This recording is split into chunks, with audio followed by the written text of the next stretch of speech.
it's great to meet you. Thank you for taking a minute out today. I'm looking forward to getting into your work and how we got here. So thank you for taking time out. Yeah, absolutely. I'm grateful for the opportunity. Yes, sir. So let's begin our journey into your good work by asking you this. The 5 years ago, this pandemic was changing our lives, changing so much about the way that we lived. How did you get through that era, and how did it change the way that you approach life today? Yeah, so the first thing about that is I have been working remotely for almost 20 years. So Yeah. it was that part of it wasn't a big deal to me. The one major difference was the shift of the mentality of my client base.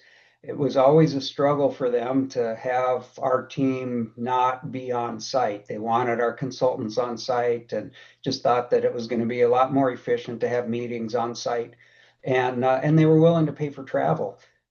When it became not an option and we were doing things remotely, they never went back to insisting the consultants come on site. It's like, hey, this is working just fine, and it saves a bunch of travel money. So that was one big difference. And the rest of it, I guess, really, um, there really wasn't a significant impact from a business perspective, again, because we were able to go remote so quickly and easily. Some of our clients didn't really have the infrastructure in place, so we needed to help with that. But um, that's pretty much there really wasn't a lot of change. And then of course the government subsidizing the payroll and things like that that helped with the company that I was partner in at the time. We had we're able to get some pretty significant funding from the government as well. So let's get into what you do as a CEO and a digital expert by asking you this. If I put you in front of a bunch of 12-year-olds at career day in a school and one of the kids wants to know what you do on a daily basis, how do you answer that child? Yeah, great question. I've never been asked that question, but the way I think I would answer that is to say that companies need help becoming more efficient through the use of technology. And that's a really risky thing. Traditionally, for many, many years, the statistics are showing that about 70 to 90% of those initiatives fail. And our job as a company is to make sure that those initiatives succeed. So what did you want to be when you were 12 years old? What was your dream job? Let's see, 12 years old, trying to remember that far back. I'm kind of old. I think I wanted to be a motocross racer. I think I probably wanted to race motocross. Um, I would say by the time I was 14, I wanted to design computers. I really thought that hardware and particularly digital electronics was something that I really wanted to get involved in and engineering. So take me back to your childhood. Where were you born and raised, and what were the foundational elements of becoming a leader, a CEO, the computer or digital realm? How did all of those seeds get planted? Yeah, I was born and raised in Arizona, born in Prescott, raised in Flagstaff, so northern Arizona in the mountains. And a really significant aspect in my life was when my mom left when I was 11. And I started to get we moved a lot actually. My father was in construction and we kind of moved to where the work was, so I was used to moving. We moved to Minnesota at that time, and um, there was a significant difference between the way the school system worked in Arizona and in Minnesota. In Arizona, I had actually already had um, algebra, and I found that I just really did well in math. And I wanted to pursue that. I wanted to take geometry. I got to Minnesota and was starting the eighth grade, and they wouldn't allow you to even take algebra. You had to be in ninth grade to take algebra, and I complained about that because I didn't want to take algebra, and that really started something for me in that I realized that you don't have to go along with the system. Because what happened was then they insisted that I take the algebra exam, which I took and aced, and they didn't weren't quite sure what to do with me. So one of the math teachers stepped up and said, "Hey, there's a few kids like this that are coming from other states," and he started a class called math analysis, is what he called it. But actually, what it was basic programming. We got time on a mainframe teletype terminal, and we learned to write programs with BASIC on this mainframe teletype terminal. And back in the day with the acoustic coupling modems, where you dial up a number and you put the receiver right in these two cups, and is about a 300 baud connection, and there was no screen, and but that was the beginning of it. So two things happened then. I realized I love technology. And number two, I don't have to go along with the system. Yeah. And so when it says no, I just say, well, there's got to be another way. So the next year, I wanted to start taking in from my brother was a few years ahead of me in high school, and he was telling me about this electronics classes he was taking. So I went to the high school and asked the electronics teacher if I could join his classes. And it just happened that they were being held in the shop classes, or in the shop building, which was right across the street from the middle school where I was in ninth grade then. And Mr. Swarthout was his name. He allowed me to join his classes, and he pulled strings so I could go over there to the high school class and take those in ninth grade. So at that point, I started actually writing uh, computer programs that would do my homework to analyze. I was doing circuit analysis with programs that I had written myself. And so again, another lesson, like, I don't have to go along with the system. I can make my own way. And I love technology. And the next year, then it's a long answer here, but the next year I moved down to Winslow, Arizona, where my mom was, and there was a class that I wanted to take that was data processing, and I was now a sophomore, and the school said, no, you can't take the class. You have to be a senior to take the class, and so I went to the teacher, same kind of a thing. Hey, can I take your class? He said, there's nothing I can do.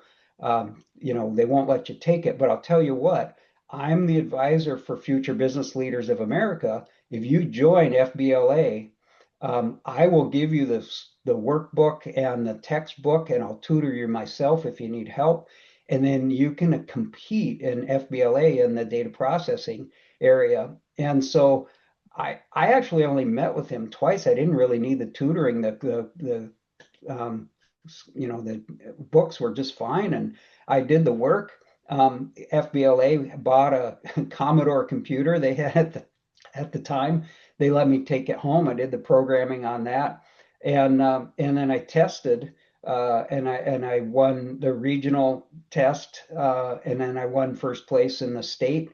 And I was going to go to nationals, but I didn't have any money to go, so I didn't test nationally. But I was first in state in FBLA and data processing in my sophomore year. And again, I just didn't take no for an answer, and I found a way to get it done. And that's pretty much been my career since then. I realized I love technology. It comes easy for me. I know how to use it, and I don't take no for an answer. I just figure out how to get it done. I just read Bill Gates's biography for his early years called Source Code, and that was what he was doing. There was a lot of what him and his friends were kind Yeah, of figuring out on their own. They just weren't going to be okay with, yeah, this is the way it's done. They were going to charter their own course. So, yeah, exactly. it's interesting. So, who's been kind of your hero? Who's been an inspirational force for you, whether it's as a technician, as a CEO, personally, who's been that person for you? Yeah, well, there's probably three or four that I could mention. The first one that comes to mind is now I'm going to draw a blank here. Stephen.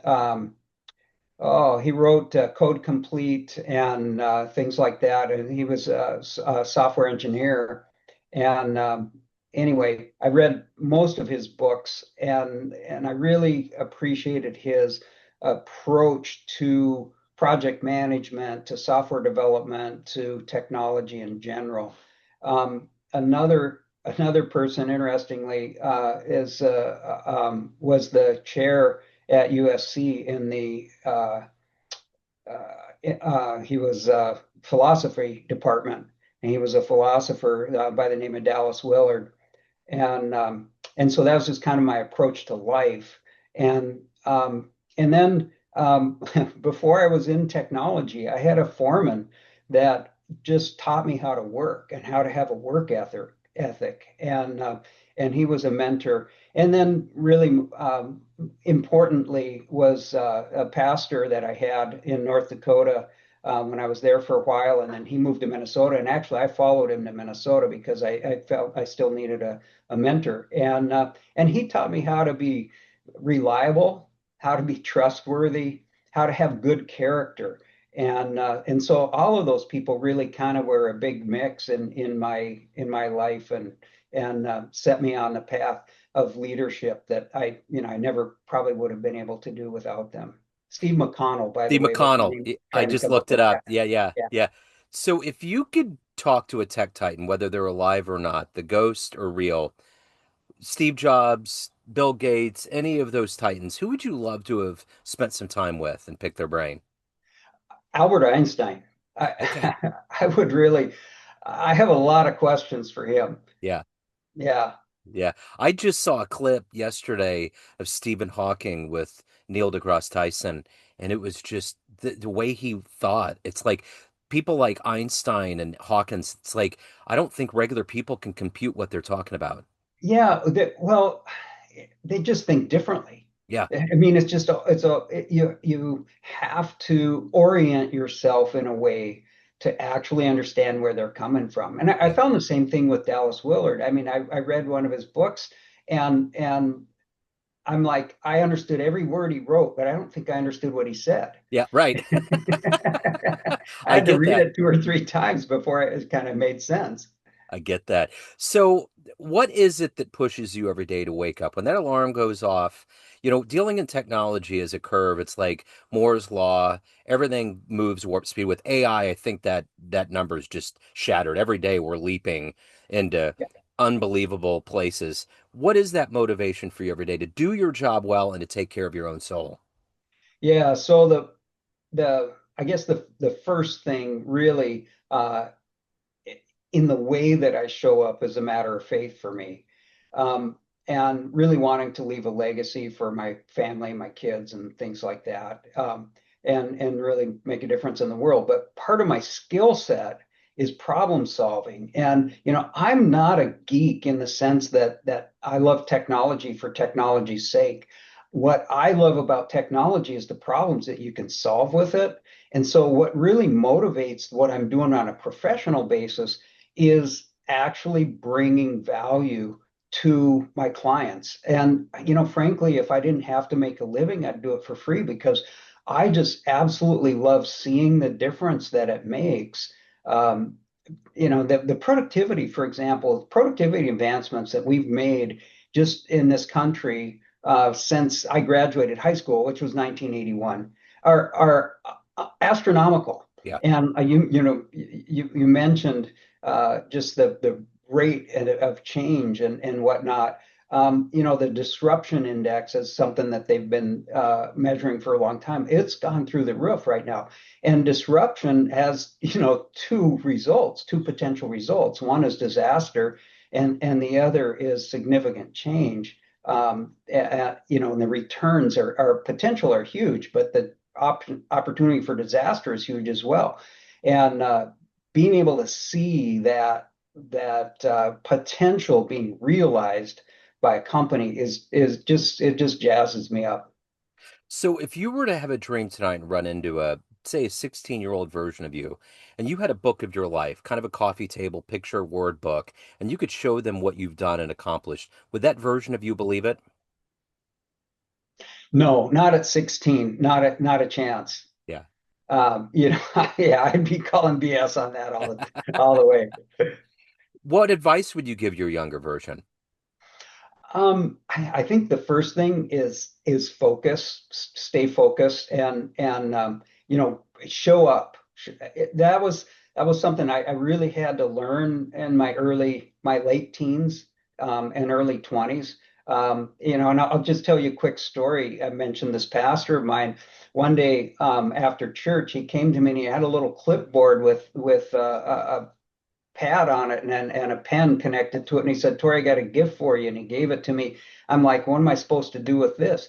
And he said, well, I noticed that you told this person you'd help them move, and you told this person you'd help them rebuild their engine, and you had told this person you'd do this, and he had this list of people that I had promised to do something for. And he's like, you can't do all of that. That these conflict with each other. And I want you to now, every time you make a commitment to somebody, you write it down here and don't make a commitment that conflicts with that until you've crossed that off. And so he just told me how to order my life in a way that I can show up and be trustworthy. And I think that if I had learned that when I was 16, I think that's the thing I would be probably telling my 16-year-old self. So, of everything that you've done, accomplished, and evolved to, what are you the proudest of?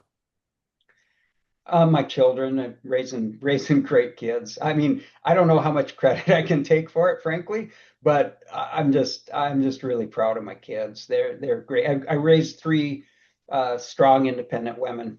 They're all grown and married and whatnot, but I'm real proud of them. So, there's all of these discussions now with AI, with the warp speed that we're going through, with the way it's changing our world and our lives. Are you worried about it? Is there any part of you that's worried? Yeah, Yeah, yeah, I'm worried about several things. Like, for example, I just heard on the news this morning, Walmart is partnering with ChatGPT, and they they're going to make their customer uh, data available and wow, and it's like, wait a minute, what does that mean? yeah. And how is the language model going to utilize that information? And I'm just I have to dig into it. I'm talking a little out of school in the sense that I just heard it on the news this morning. So when I hear things like that, I dive into it and try to find out, you can't always trust what you hear on, even if it comes on the news. So sometimes they don't know what they're talking about either. So I want to make sure about that. But those kinds of things, that's a concern to me. Yeah. I'm not so concerned about systems taking over and things like that. And I don't anticipate that there actually AI will ever be sentient, although it'll probably simulate that fairly well at some point. But in other words, I don't think it'll be autonomous enough to make the kinds of decisions to overtake, humanity or Yeah. something like that. On the other hand, it the amount of hallucination and things like that are hidden in what is being output by AI is also troubling. I think as people become more and more reliant upon it and trust it, I'm concerned about over trust in the output of AI. And I think that what we really need to be doing is focusing a lot more on agentic AI rather than general generative AI in a way that has specialized tasks, and then it's just going to really increase productivity and so forth. And actually, I'm not worried about it taking over jobs and stuff. I mean, to some degree, it's going to change the jobs, Yeah. but what we're seeing even statistically right now and anticipated from companies is like, yeah, it's really probably not going to lower the workforce. It's going to provide increase in productivity, but what that means is we're going to be able to produce more with the same, we're not going to downsize. And right now, I mean, we're still having trouble finding the people that we need for companies to be able to scale. So it's going to allow companies to scale without having to add more people. So I'm not too concerned about that, but I do think that people are going to rely too heavily on it, believe it too much, and it's going to lead to some form of disasters off and on that we'll hear about. So, Tori, at the end of the day, everyone has a perception of you. Family, friends, clients, everyone that you work with, everyone that knows you, but you run the show. What's your perception of you? Who do you think you are? My perception of me um, is, I would say, an empathetic leader. So I try to show up by showing the way rather than driving people, but leading people instead, taking the front, and but also recognizing that people have different skills and different likes and dislikes and personalities, and that needs to be taken into account when you're setting expectations for them. So uh, I guess an empathetic leader is probably the way I would say it. Excellent. So if anyone wants to reach out, hire you, have any questions, any of the good business, where's the best place to go? Yeah, go to victoria5.com. So Victoria, FIDE.com. You can reach me, you can reach out there. I'm on LinkedIn. You can search for Tory Bjorklund. I have a website, torybjorklund.com, TORYBJORKLUND.com. Excellent. Well, I will put all of these in the show notes. What an illuminating conversation. Thank you so much for opening your world up a little bit. Best of luck with everything. Yeah, thanks for having me on, Joe. This was just a real blast. I Yeah, really enjoyed it. me too. Thank you. I appreciate it.